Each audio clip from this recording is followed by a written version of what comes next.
আমাৰ জালুকবাৰী মণ্ডল ভাৰতীয় জনতা পাৰ্টিৰ সভাপতি কমল দেৰ আকস্মিক দুৰ্ঘটনাত মৃত্যু হয়।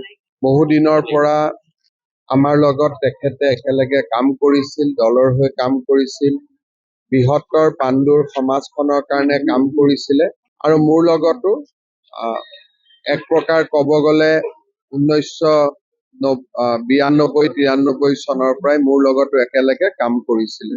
আমি এক প্ৰকাৰ আমাৰ দলৰ এজন খুব একনিষ্ঠ কাৰ্যকৰ্তাক হেৰুৱালো।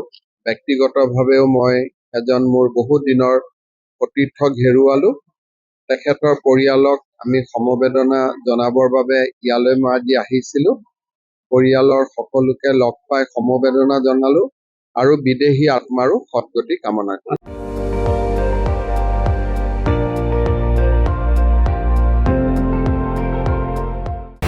আপুনি চাই আছে ND24, সৰ্বশ্ৰেষ্ঠ নহয় সৰ্বোত্তমৰ দৌৰ।